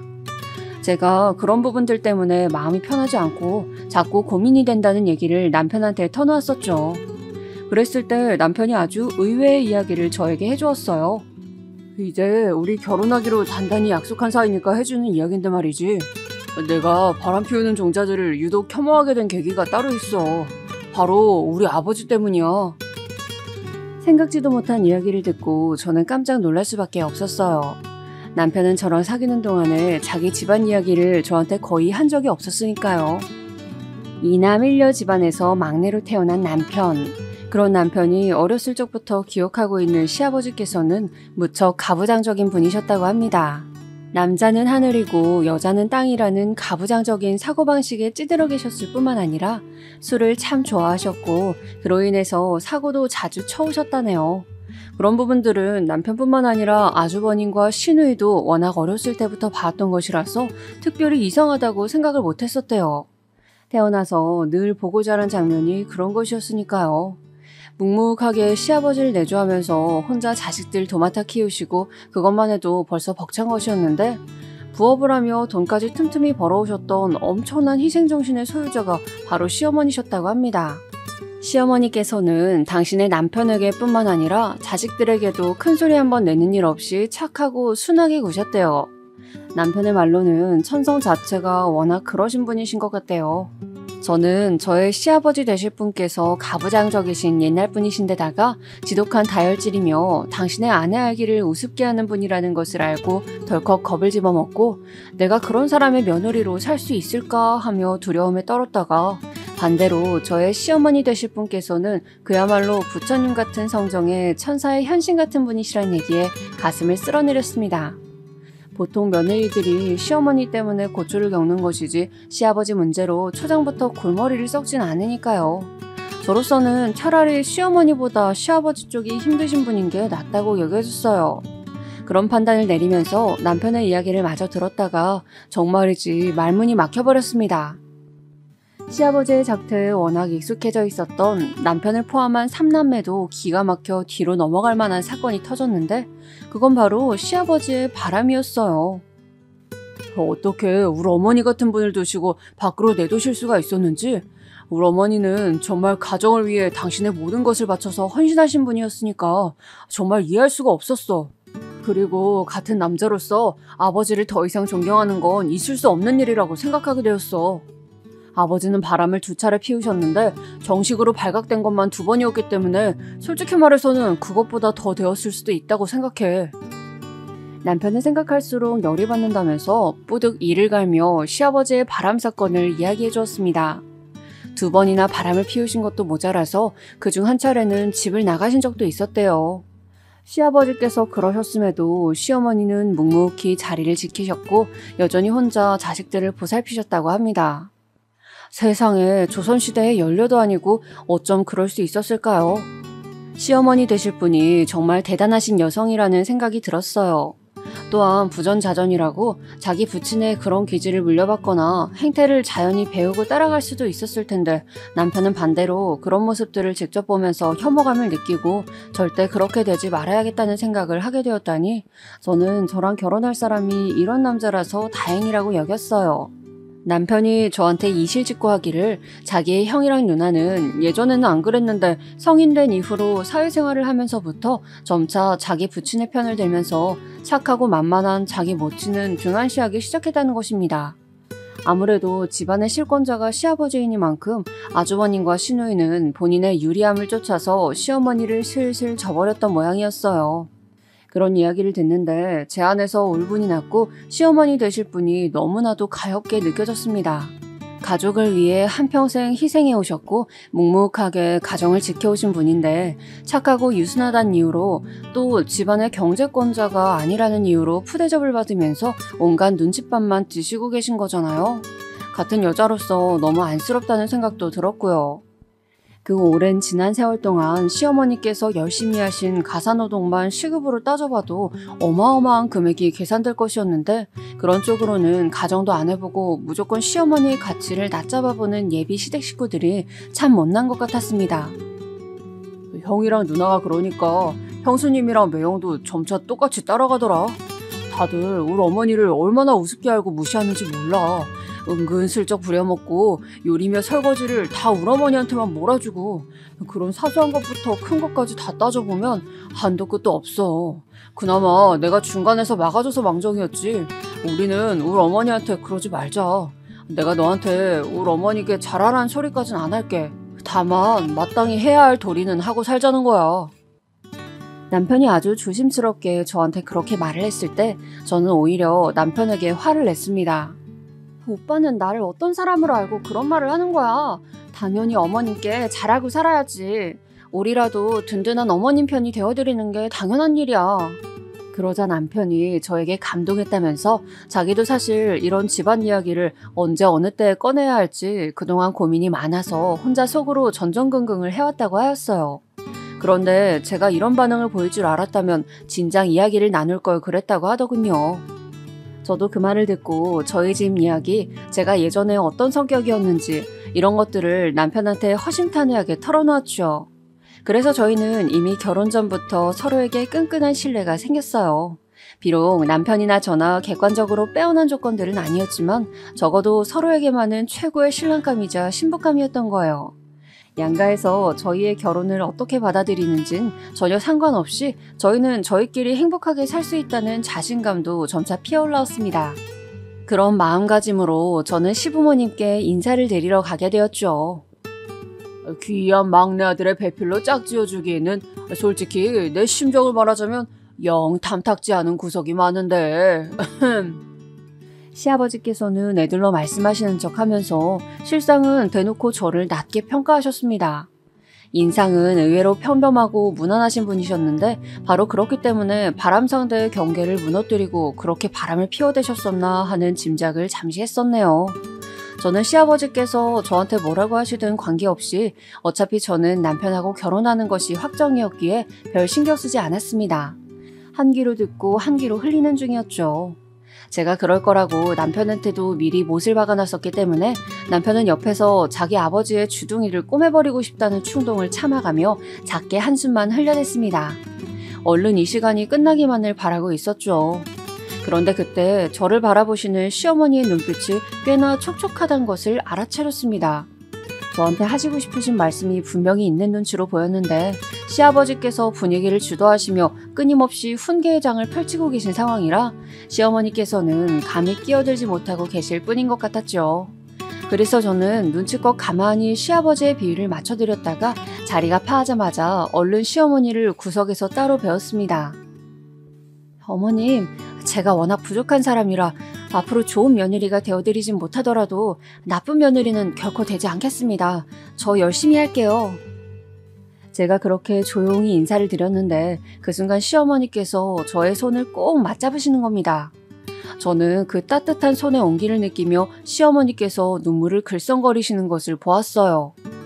그래요. 우리 막내랑 결혼한다 해주어서 고마워요. 아까 집안 이야기 해줄 때 나는 그거 듣고 주책맞게 자꾸 눈물이 날 것 같아서 참느라 혼났어요. 우리 남편이 좀 말하는 게 거칠고 그렇죠? 그런데 자기 며느리 된 사람한테 진심으로 모질게 굴 사람은 아니니까 앞으로 너무 걱정하지 말아도 돼요.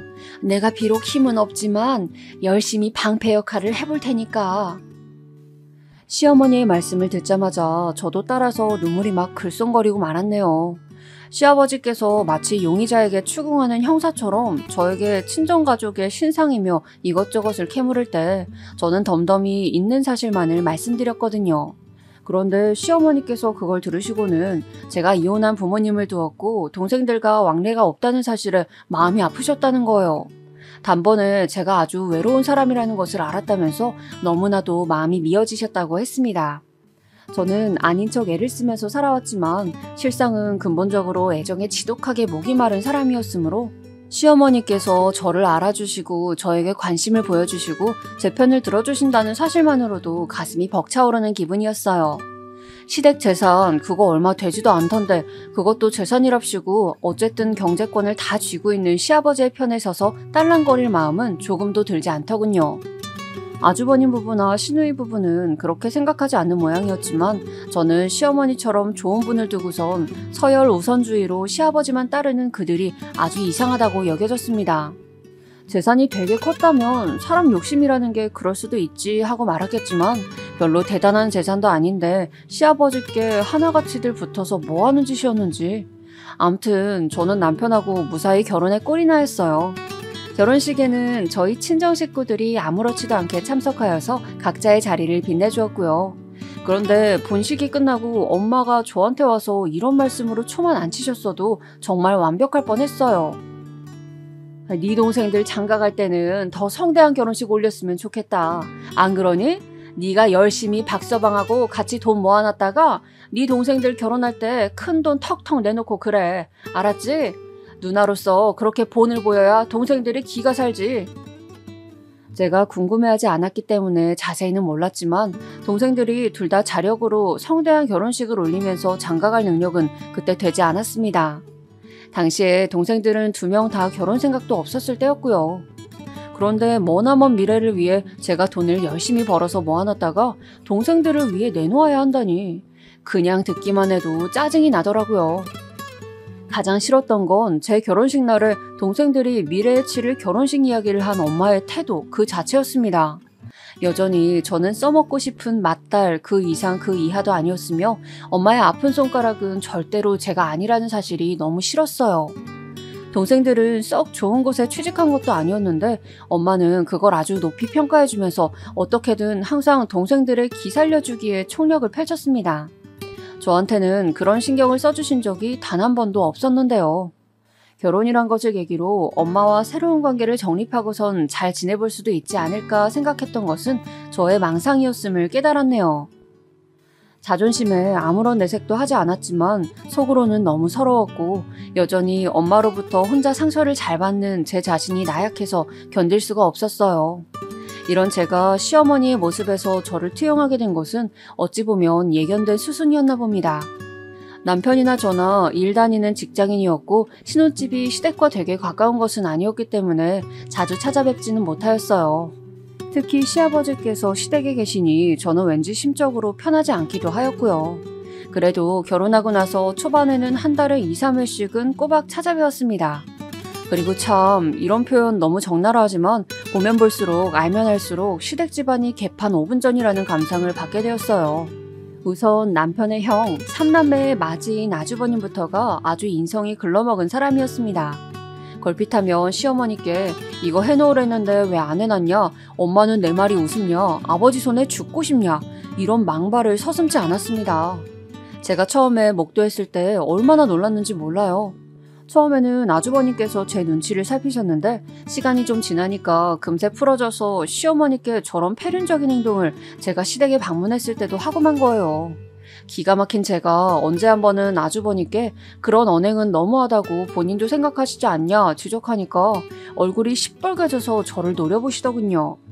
그 후로는 제가 방문했을 때는 시어머니께 나쁘게 행동하지 않으셨는데 제가 없을 때는 어떨지 모르는 일이었죠. 그리고 남편의 누나인 시누이는 한마디로 정말 싸가지가 없는 사람이었어요. 말을 할 때도 톡톡 쏘는 말투였고요. 걸핏하면 시어머니를 향해 엄마 보고 있으면 답답해 죽겠다는 식으로 비아냥댔습니다. 물론 이 폐륜적인 가풍을 주도한 사람은 바로 시아버지셨죠. 저는 가부장적거려도 진짜 시아버지처럼 가부장적이신 분은 못 봤습니다. 생각하시는 게 조선시대 뺨치는 분이셨는데 너무 웃긴 것은 시어머니로부터 그토록 대접받고 대우받길 원하시면서도 본인은 그만큼 베풀지 않으셨다는 거예요. 무릇 진짜 백이 조선시대 가부장적인 그림이라 하면 가장인 남자가 집안을 전적으로 책임지는 거 아닌가요?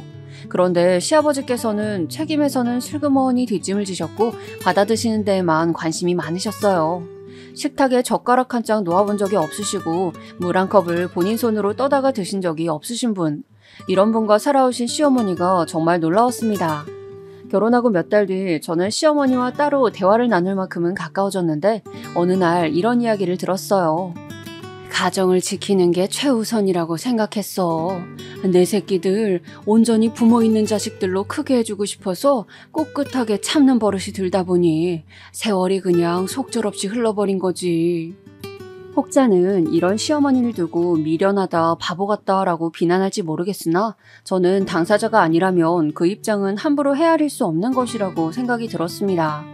저는 곧 임신을 하게 되었는데 현기증이 나서 한번 쓰러진 적이 있었고 입덧도 워낙 심했기에 오로지 그냥 하루하루를 버틴다는 생각으로 지냈습니다.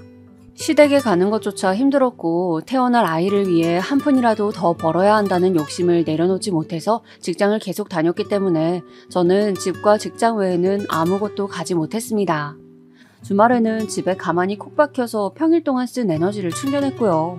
안 그러면 도저히 버텨낼 수가 없었어요. 남편이 밥 차리고 집안 청소 다 하고 그래줘서 망정이었지 아니었으면 진짜 못 견뎠을 거예요. 그만큼 임신 기간 동안 힘들었고 밤마다 전신에 두드러기가 나는 원인불명의 증세도 갖게 되어서 고역이었습니다. 시어머니께서는 대체 있으나 마나한 정도가 아니라 차라리 없는 게 도움인 시아버지를 배우자로 두고선 어떻게 자식을 셋이나 낳아서 키우셨을까 하는 생각으로 진짜 존경심이 들더군요. 그건 보통 정신머리로는 해낼 수 없는 일이라는 것을 제가 임신을 해보고 나서 알 수 있었어요. 저는 잘해주는 남편을 두어도 그렇게나 힘들었던 것을요. 버틸 때까지 버티다가 육아휴직을 낸 저는 무사히 출산할 수 있었고 건강한 왕자님을 품에 안았습니다. 사실 출산 직전에 엄마 생각이 참 많이 났었어요. 이유는 모르겠는데 아이 낳을 때가 되니까 그냥 그렇게 엄마가 떠오르더라고요. 당신의 손주를 보러 오신 엄마의 표정이 행복해 보이는 것에 저는 보람을 느꼈습니다. 하지만 이윽고 들려온 제 동생의 혼전 임신 소식이 저의 행복을 또 깨뜨렸어요. 쌍둥이 중에서 둘째라 실질적으로 친정집의 막내인 동생이 사귀던 여자친구랑 결국 사고를 친 것이었습니다. 아직 결혼할 준비도 안 되어 있으면서 무턱대고 사고를 친 것도 모자라서 당장 결혼하겠다고 그랬대요. 그런데 그 엄청난 사실을 왜 자기 누나의 출산 사흘 뒤에 말한 것이었을까요? 다시 생각해도 정말 짜증나네요. 제가 워낙 속이 좁은 누나라서 그런가 봐요. 출산의 여파로 힘들게 있는 저한테 엄마는 동생이 결혼해야 하니까 돈 좀 달라고 하였습니다. 제 반응이 안 좋으니까 금세 제 남편한테 가서 돈 얘기를 하더군요. 저는 극구 반대했지만 제 남편은 그래도 되는 만큼 지원을 해주는 게 좋을 것 같다면서 엄마 편으로 돈을 보태주었어요. 여기까지만 봐도 정말 열이 받는데 그 동생 놈이 결혼식 날짜를 진짜 기가 막히게 잡았습니다. 바로 제 아이의 100일이 있는 주말이었어요. 100일 잔치 거나하게 할 생각도 없었지만 그래도 약소하게 가족끼리라도 모여서 밥 한 끼 먹고 예쁘게 꾸민 장소에서 사진을 찍고 싶었거든요. 그런데 딱 저희 아이 100일이 되는 날이 있는 주말 토요일에 동생이 결혼식을 올리는 바람에 완전히 뒷전으로 밀려났습니다. 게다가 저희 부부한테 친정 식구들 중 아무도 잘했다거나 고맙다거나 하는 인사를 하지 않는 것에 정이 뚝 떨어지고 말았네요. 또다시 상처를 입은 저는 친정은 이제 영영 뒷전으로 하고 제가 꾸린 저만의 가정에게 충실하기로 하였습니다. 시부모님으로부터 저희 아이는 큰 애정을 받고 있었어요. 왜냐하면 저희 아이가 시부모님께는 첫 손자였거든요. 아주버님네도 시누이네도 전부 딸뿐이었습니다. 손녀만 줄줄이 얻으셨던 시부모님께서는 저희 부부가 안겨드린 손자에게서 눈을 못 떼셨어요. 저는 시아버지께서 저한테 너그러이 구시는 걸 아이 낳고서야 처음 보았습니다. 남편이 집안에서 홀로 시어머님 편을 들어온 이단아라서 그런지 시아버지는 남편을 왠지 어려워하셨고 부자관계가 대면대면한 게 있었거든요. 그래서 남편이 데려온 여자인 저하고도 썩 좋은 고부관계는 아니었어요. 무엇보다 저도 남편처럼 시어머니 편이기도 했고요. 어쨌거나 가깝지만 먼 당신처럼 느껴졌던 시아버지께서 제 아이로 인해 누그러진 태도를 보여오시니까 신기하였습니다. 지난 긴 세월은 어떠셨을지 몰라도 앞으로는 점차 괜찮게 변모해갈 것이라는 기대도 혼자 품어봤었네요. 그리고 바로 이때 이후로 엄청난 사건들이 줄지어 터져버리게 되었습니다. 우선은 시아버지께서 놀랍게도 바람을 피우신 것이었어요. 시아버지 당신과 딱 10살 차이 나는 연하의 어떤 분과 바람이 나셨다는 걸 알고 기가 막혔네요. 바람 피우는 건 정신병이라더니 그 말이 딱 맞았습니다. 그 벌은 못 고치시고 나이 잡수셔도 또 바람을 피우셨다뇨. 그게 어떻게 공개가 되었냐 하면 바람난 상대의 자제분들이 저희 시댁에 쳐들어와서 밝혀지게 되었습니다. 바람난 상대는 이미 사별로 배우자를 앓고 혼자 지내오신 분이셨는데 자제분들의 요지는 이러하였어요. 남편 잃고 혼자 외롭게 사는 물정 모르고 순박한 우리 어머니를 그쪽에서 꼬드겼으니 배상하라는 것이었습니다. 시아버지께서 그 상대분에게 당신을 부인과 사별하여 혼자인 것처럼 거짓말을 하셨더군요. 그런데 알고 보니까 버젓이 부인도 있었고 자식들은 셋이나 돼서 다 결혼하고 아이까지 낳은 상황인 것에 그 상대분께서 충격을 받아 쓰러지셨나 봐요. 놀란 자제분들이 경위를 캐물었고 급기야 저희 시댁에 쳐들어오는 상황까지 번졌던 것입니다. 현장이 아주 개판이었어요. 그쪽 자제분들과 아주버님이 멱살까지 잡아가며 싸우고 시아버지는 고의가 아니었다는 웬 헛소리를 크게 늘어놓으시며 목에 핏대를 세우셨고 시어머니께서는 창백하게 질린 얼굴로 가만히 앉아 계셨어요. 남편은 시아버지께 예나 지금이나 여전하시네요. 추악한 꼬라지 더는 못 보겠습니다. 저는 어머니를 뵈러 오는 것이지 사실 아버지는 꼴도 보기 싫게 된 지 오래입니다. 형도 누나도 전부 다 마찬가지야. 이 쓰레기들. 이렇게 소리를 지르면서 집을 나섰고 저는 엉거주춤 뒤를 따랐죠. 뒤에서 시누이가 뭐라고 날카롭게 소리를 지르면서 욕을 했는데 그냥 무시했습니다.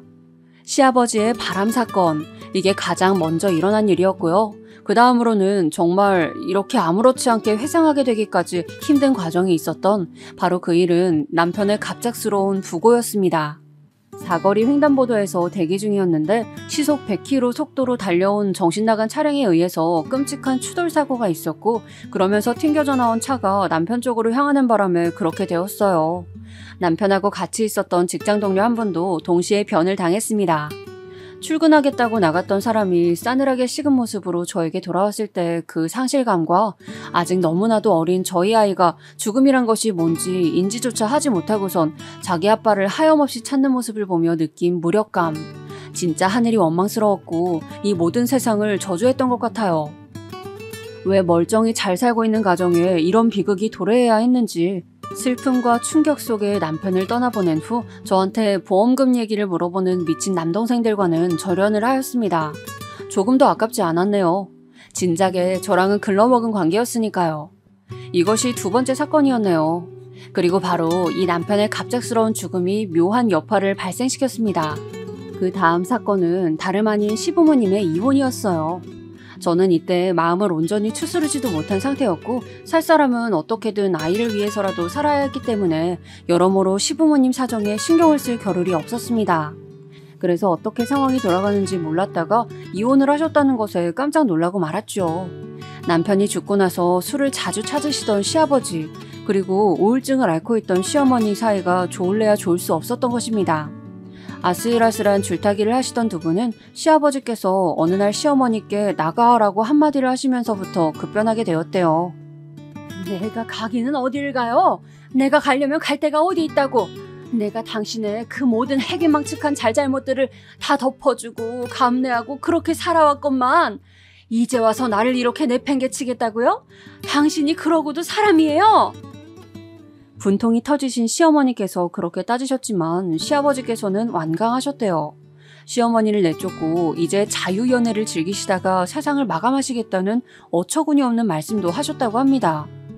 여기서 더 황당했던 건 아주버님과 시누이가 시아버지 편에 섰단 것이었죠. 시어머니께 원룸 하나 얻어드릴 테니까 그것만 받고 그 이상은 10원 한 장 노리지 말라는 말을 그 두 사람이 했다네요. 이게 제정신인가요? 자기 부친이 자기 모친에게 함부로 하는 것만 평생 보고 자라와서 그런지 두 사람의 인성이 아주 개차반이었습니다. 시아버지께 맞서던 시어머니는 당신의 두 자식들이 그렇게 나오는 걸 보시고는 힘없이 항복을 하셨대요. 그렇게 이혼당하고 쫓겨나신 것입니다. 이 엄청난 사건을 접하고 제가 진짜 하도 어이가 없어서 이걸 어디에 신고만 할 수 있으면 신고하고 싶다는 생각까지 했었어요. 만약 아주버님이나 시누이가 공무원 혹은 알아주는 회사에 다녔다면 제가 반드시 그 폐륜 행각을 밝혀서 일자리를 잃게 만들었을 거예요. 저는 시어머니가 너무나도 가여웠습니다. 아주 가까운 거리는 아니었으나 자주 시어머니께서 계신 곳을 들락날락하면서 제가 다 챙겨드렸어요. 차라리 눈물을 흘리시고 분해하셨다면 제 마음이 덜 아팠을 것 같은데 덤덤하게 저를 맞아주시는 모습에 더한 슬픔을 느꼈습니다. 어쩜 이러실까? 어머니께서는 매사에 억울하지도 않으신 걸까? 시어머니께서는 저보고 왜 자꾸 찾아오냐면서 그러지 않아도 된다고 하셨지만 사람 마음이 어떻게 그런가요? 제가 아예 같은 집에서 모시고 살 생각도 있었으나 시어머니께서 그건 한사코 거절하셔서 그러지 못했을 뿐 저는 시어머니와 한 집 살림하는 수준으로 열심히 챙겨드렸습니다. 특히 저희 아이를 보실 때면 시어머니께서 활력이 넘쳐 보이셨거든요. 그 모습이 참 보기 좋았어요. 그리고 시어머니께 저는 이런저런 제 속내를 많이 털어놓게 되었는데 묵묵히 들어주시고 제 안의 아픔과 열등감 같은 것들을 감싸주시는 시어머니의 따뜻함에서 많은 위로를 얻을 수 있었습니다. 시아버지께서는 당신의 유일한 손자를 잃고 싶지 않아 하셨고 그래서 저를 보고 싶어 하셨지만 제 마음은 크게 돌아선 뒤였죠. 그런데 딱 마침 그때 시누이가 임신을 하게 되었다는데 아들이라고 하는 거예요. 이제 아버님께 또 다른 손자가 생길 테니 별로 우리의 부재를 아쉬워하지도 않게 되시겠네. 저는 그런 생각으로 내심 씁쓸함을 느꼈습니다. 시누이가 아들을 출산했을 때 시어머니께서는 들여다보러 가셨어요. 제가 보기에는 참 소갈머리 하나 없으시게도 시누이에게 다정히 대해주시더군요. 태어난 아기도 무척 예뻐해 주셨고요. 아주버님과 시누이는 늘 자기 모친 알기를 우습게 알고 진짜 부모는 오로지 자기 부친만 있는 것처럼 행동하면서 다 같이 합심하여 자기 모친을 왕따시키기나 하고 그런 못된 자식들이었건만 시어머니께서는 어쩜 그렇게 한결같이 착하셨는지 모릅니다. 저는 이런 생각들을 시어머니와 나누었는데요. 제 생각을 가만히 듣고 계시던 시어머니께서 갑자기 동문서답을 하셨어요. 너는 나에게 이토록 잘해주는 이유가 뭐니? 내가 너에게 하등 무슨 이득이 되는 사람이라고. 갑자기 그런 질문을 받으니까 어안이 벙벙했죠. 저는 시어머니로부터 어떤 이득도 바란 적이 없었습니다. 하지만 시아버지, 아주버님, 시누이 같은 사람들로 미루어 보았을 때 시어머니께서 어찌하여 가족들 간에도 이득을 논하시는지 알 법했어요. 시어머니께서는 착하고 만만하고 그래서 집안에서 호구가 되셨고 경제권도 없기에 이득이 없는 사람이라고 자식들로부터 취급되어 뒷전으로 밀어주셨으니 제가 호의를 베푸는 것이 어쩌면 의아하셨을 수도 있습니다. 그래서 저는 솔직하게 말씀드렸어요. 제가 착해서 이러는 것도 아니고 어떤 깊은 생각을 가지고 있는 것도 아니고 그냥 마음 가는 대로 행동하는 것 뿐이라고요. 그러더니 시어머니께서 웃으시더라고요. 내가 너한테는 꼭 좋은 걸 남겨줘야겠구나. 이렇게 말씀하셨는데 그때는 진위를 알지 못했습니다. 하지만 시간이 지나자 밝혀지게 되었죠. 앞서 일어난 사건들은 가볍게 뛰어넘는 엄청난 사건이 벌어질 참이었습니다. 시어머니께서는 놀랍게도 저에게 재산을 조금씩 넘겨주셨습니다. 저는 처음에 시어머니께 무슨 돈이 있나 했어요. 그런데 정말로 있었더라고요. 집안에서는 아무것도 모르는 척 숫자라고는 계산기도 두드리지 못하는 척 하셨지만 지난 세월 동안 시아버지의 현금을 아주 조금씩 뒤로 챙겨다가 모아두셨던 것입니다. 하지만 아무도 시어머니의 그런 면모를 눈치채지 못하였기에 이혼을 하면서도 재산 분할이라든지 이런 건 고려해보지 않았던 거예요. 오히려 시어머니께서는 작은 원룸이나마 얻으셨죠. 그 원룸도 저에게 주셨습니다. 그리고 정말 놀라운 이야기를 시어머니로부터 듣게 되었는데 우선은 제가 미묘하게 눈치는 채고 있었던 것인데 시어머니께서 치매를 앓게 되셨다는 거예요. 시어머니께서 말씀하시기를 당신의 친척분들과 워낙 교류 없이 평생을 살아왔지만 그들 중 다수가 치매를 앓다가 고통스레 생을 마감한 것만은 분명하게 아신다고 하였습니다. 그러니까 치매가 걸린 것은 아마도 높은 확률로 집안 내력, 유전일 거라고 말씀을 하셨죠. 그러면서 저에게 성능 좋은 녹음기를 사다 달라고 하셨어요. 저는 처음에 당연히 치매 때문에 여러 가지를 소리로 메모해 놓으시려는 거구나 라는 생각만 했었습니다. 설마 하니 시어머니께서 녹음기로 유언을 남기시리라고는 상상하지조차 못했습니다. 마지막 역대급 사건은 시어머니께서 어느 시린 가을날에 생을 마감하시면서 일어났습니다. 아이를 어린이집에 데려다 놓고 출근을 하자마자 경찰로부터 연락을 받아서 그 사실을 알게 되었어요.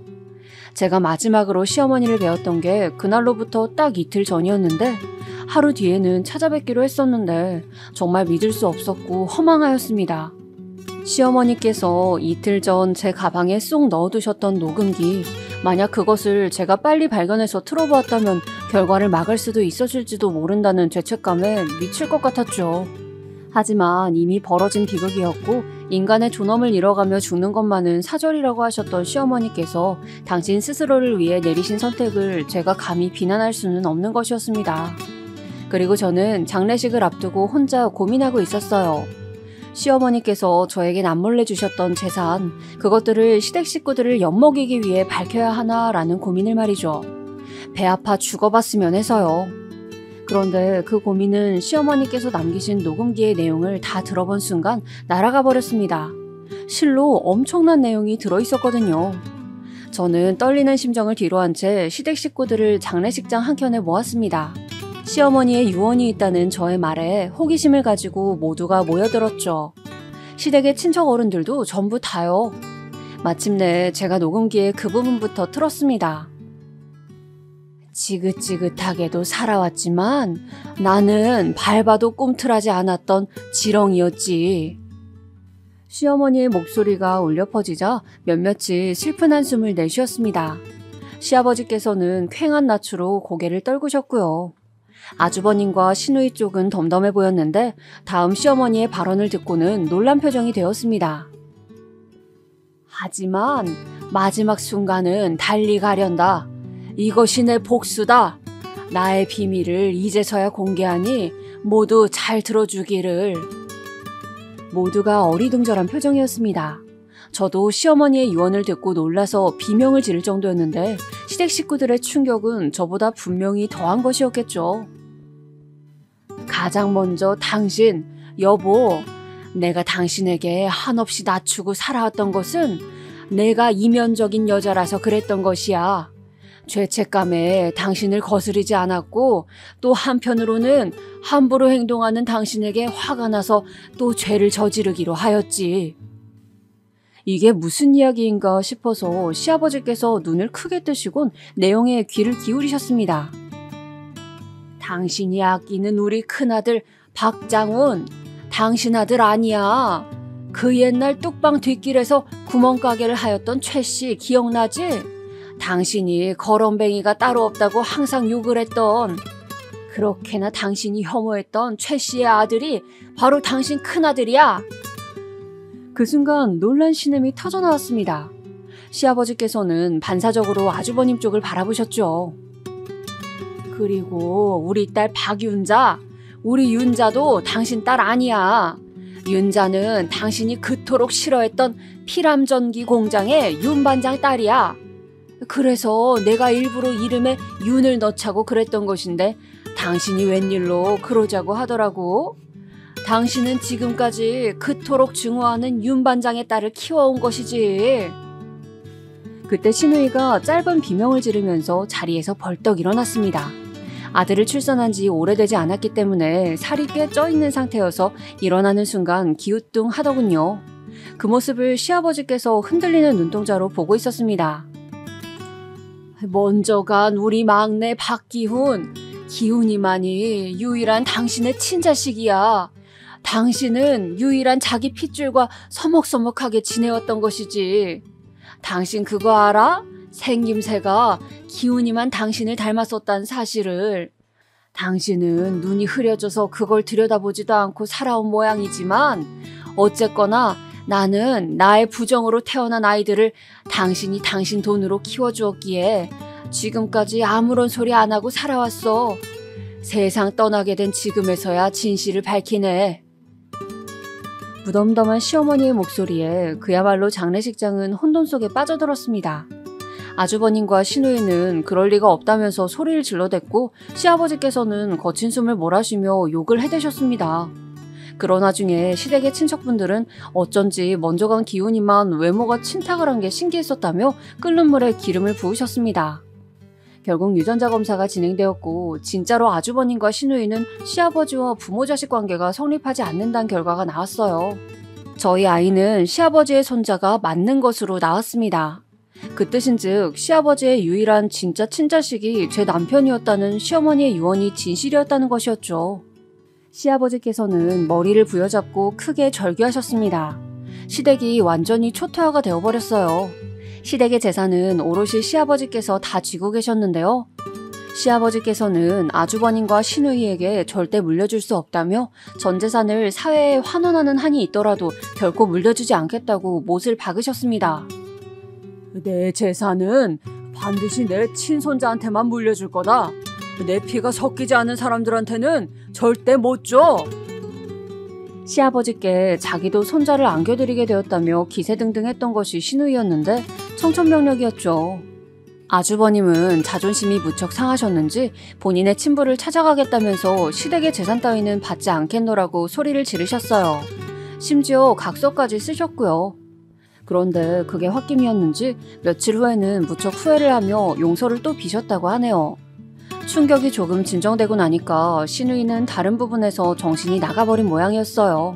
바로 본인이 괄시하였던 자기 모친만이 진짜였으며 자기 부친이라고 따르며 믿어왔던 쪽은 가짜였으니까요. 아버지는 내 진짜 아버지가 아닌데 엄마만 내 진짜 엄마였는데 내가 무슨 잘못을 한 거지? 오빠랑 나는 이분한매였다니. 시누이가 아주버님 앞에서 넋이 나간 채로 계속 중얼거리던 모습을 목격했는데 기분이 이상하더군요. 저는 이미 형편이 여유로웠으므로 시댁의 재산 따위 탐나지 않았지만 시아버지께서 눈물로 호소하시며 내 유일한 친손자를 위하고 싶다며 매달리시는 모습이 어딘가 통쾌한 듯 하여서 그냥 멋대로 하시게 두었습니다. 시댁 친척들은 아주 이때다 싶었는지 아주버님과 시누이를 집안에서 도려내려고 하더군요. 지난 세월 아주버님과 시누이가 착하고 좋은 모습을 보여왔다면 상황이 달랐을 수도 있겠지만 그게 아니었으니 자업자득인가 봅니다.